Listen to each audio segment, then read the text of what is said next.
How close are we to a quorum?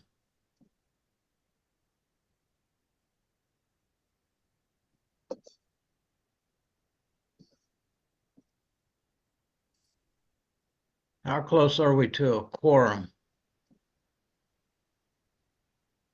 I'm updating the attendance now, so hold on one second.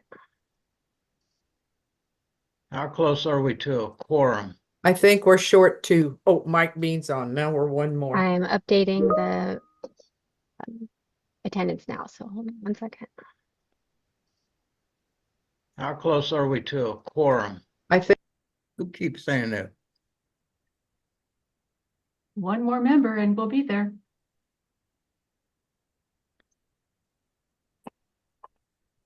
And I think we're there. There's Amber. Amber. Okay. Yeah, good morning. Good morning. 5, 6, 7.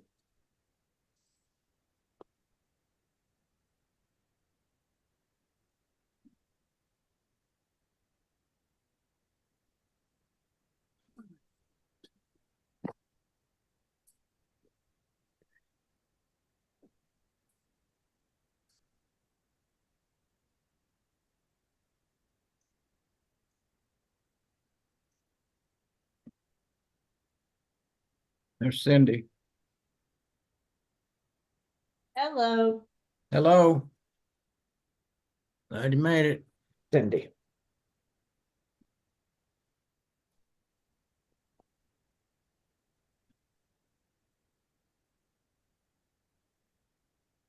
Oh, Curtis is there. Hello, Ray. Hello, Rita. Hello. How we doing?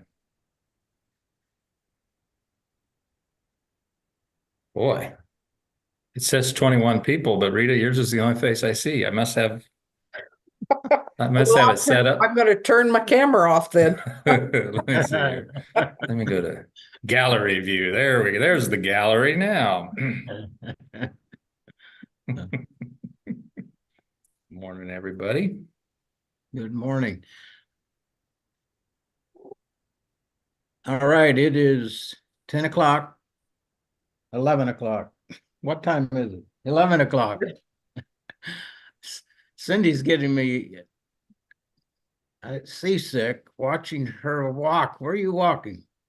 Sorry, I'm on my walking treadmill. I knew you were. All right. Well, we'll call the meeting to order, the Post-Secondary Technical Education Authority, a special meeting, September 17th, 2024. Before we get into our agenda, many of you know that April's dad passed away early this morning.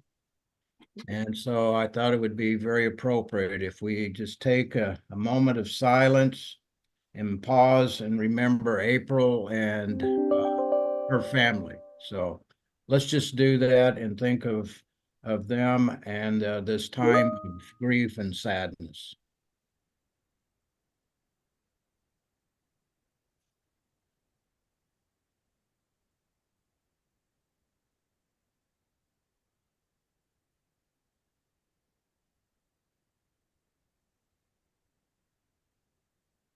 Okay, amen. I'm sure they would appreciate us continuing in our thoughts and prayers for them during this time. So, okay, we're going to move on in our agenda. And we got someone navigating the screen for our agenda.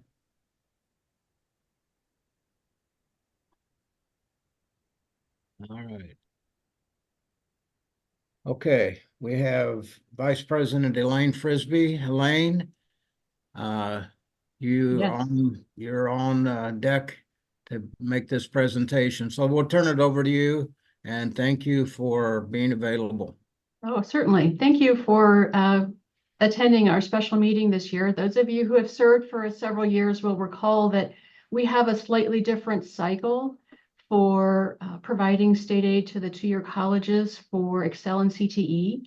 Previously, we used to do it on a live basis, on live data within the fiscal year, and now we've switched to something more similar to what we do for tiered and non-tiered courses, where we collect everyone's enrollment data over the summer, and everyone did submit their enrollment data to us by September 6th, and the presidents of the colleges certified the data to us. And since the time of the 6th, our staff has been hurriedly assembling the calculations according to the instructional cost model. And from the information that we've been given and according to the cost model rates, we have some amounts shown there for you in the table for page 4. So what we would be asking you to approve today would be payments to the two-year schools in an amount slightly less than $358,836 less than the amount that would be due to the two-year colleges for lack of state funding for the appropriation. So we are in a position where at least we had $2.8 million that had been unspent in a prior year that carried over. So that helps patch us over a bit. But we are still short roughly $358,000. So we simply prorated each college's amount according to their share of the total.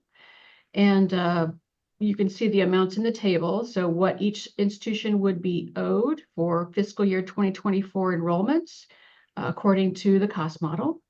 Similarly, we are short for the AOK funding on the next page, on page 8.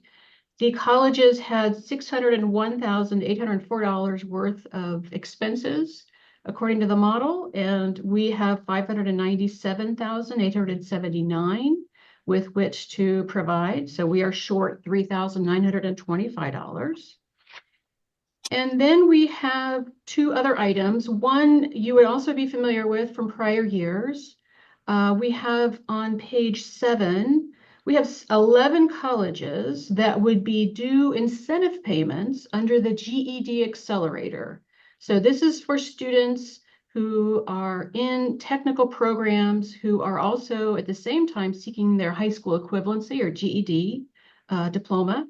And we have 11 institutions that would be due their incentive payments according to the statute that total just under $100,000, $96,440.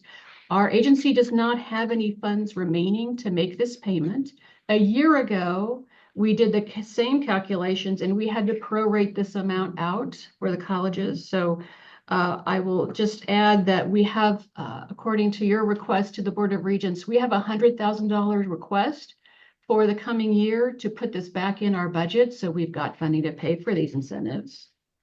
And then lastly, on page 9, we have 4 institutions that would be due payments for also with the AOK program, but for students in the AOK program who are now eligible according to bills that have just been enacted by the 23 and 24 legislatures that provides the students with a $500 lifetime eligibility payment for course materials.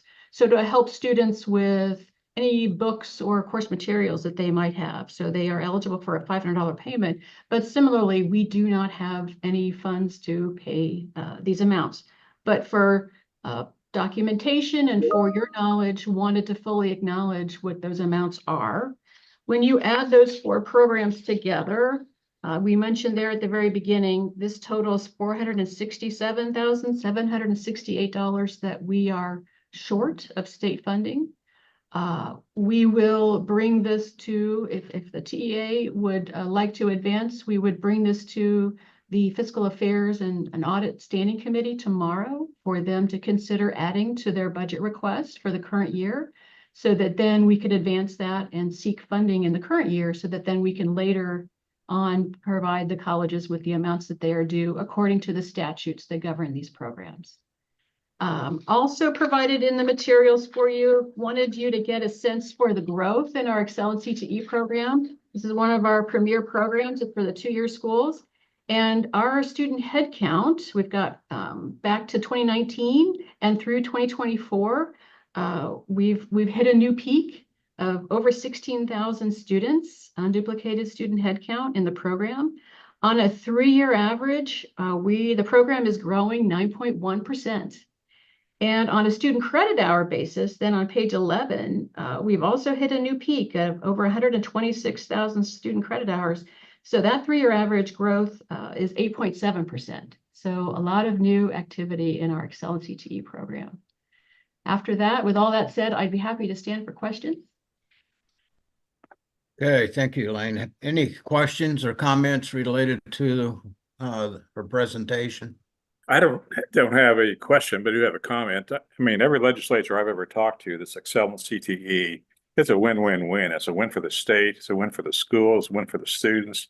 And those kids in 1-year programs are taking half of it their junior year, half of it their senior year. They're getting jobs when they're 18 years old. And I just talked to a welding student who just graduated in May, and he had 3 offers, $25 an hour is the least, full benefits, 8% 401k match, and he's living at home with his parents, and he's just thrilled. So my feeling, yes, make the request. We need to get those funds back up where they need to be, because it's putting people to work. Absolutely. Okay, anyone else? Can you just run through how you're splitting the money out, what the process was to assign who gets how much taken away? So everybody was equally affected by the prorating. So simply, if you had 3% of the estimated cost that you were due, you had a 3% equivalent share of the shortfall. Okay, so it was just based on the current year's numbers then? Yes. Okay, very good. Thank you. Mhm. Mr. Chair, I have a question. This is Curtis. Go ahead. Elaine, there's a sentence right at the end of the summary box at the top of the memo that probably is just slipping past me. I don't challenge it. I'm just not quite sure what it's telling me. The distribution amounts set forth in the tables don't reflect the board's assessment of their performance and maybe less. Do you mind in lay terms helping me understand what that's telling me? Certainly. Thank you for that question. The board has a long-standing process, commonly known as performance agreements, with every one of the public institutions. And that was something that was been spelled out in state law for 25 years now. The performance agreement process itself has evolved and is evolving through as adjustments as to the board's initiatives and the strategic plan. And we have now switched to a process where the institutions are going to have more consistent performance metrics in their agreements, and moving more toward a project or a policy adoption, rather than looking at individual metrics for each institution. And I would say, and I don't have the figures in front of me, but I would say for at least the past 4 or 5 years standing now, all of our institutions have been evaluated as in 100% compliance with their performance agreement. There have been times in the past, most likely before the pandemic, where an institution did not meet, they didn't hit the mark on their metrics and their performance agreement. And as a result, on a 1-year basis, they might have lost a small sliver or the entirety of their new state funding in 1 year over the prior year. So it was always on a rolling 1-year basis. So if you had funding withheld in 1 year, it was never over multiple years. It was never repeated. It was always an isolated 1 year you were looked at, and the board took action then in a formal meeting to say, X college, you only get 75% of your new funding. We haven't had that happen for a number of years. We include that language legally because it is a statute that governs how institutions get their new funding, but everyone is in fact at 100%. So everyone would get the amounts that are noted in the table. Okay, thank you. Okay, anyone else have a question or comment? Well, this is Curtis. I would move the recommendation. Okay, and a part of that, I'll second. is that David? Yes. And you mentioned, David, about go ahead with the request. Well, Elaine said something about taking a request of the Fiscal Affairs Committee for more funds. It needs to be 100% funded. And whatever that entails, Elaine, that's what I would suggest that we do. Yes, so there are two pieces to it, just simply because the funds that we're talking about today are for the current year, fiscal year 2025. What the Board of Regents is now going to be, they're poised to take action on at their meeting this week is the 2026 budget. But we do still have the opportunity to request current year funds. So what we as staff would do would be to ask the board to consider the other Fiscal Affairs Committee a request to add that funding for the current year. We had already noted that we expected that we're going to need to add more funding for Excel and CTE next year.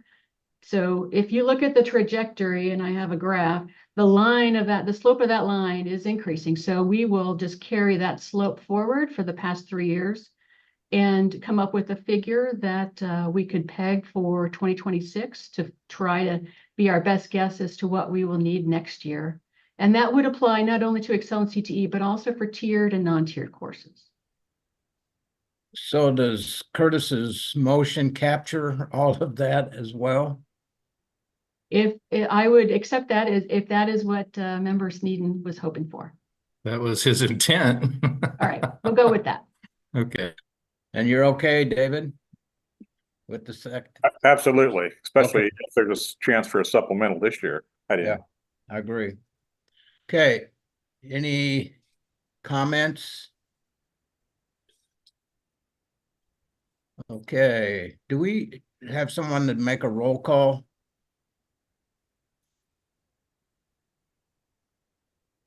Or do we- I have everyone's attendance noted.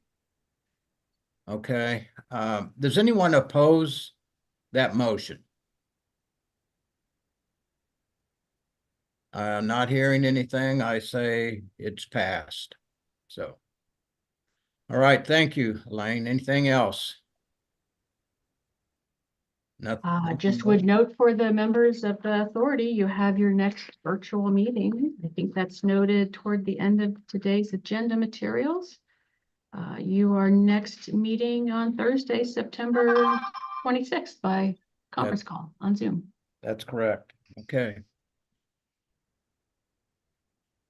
Well, if there's no other further business, then I will consider our meeting adjourned. So thank you and to all that participated.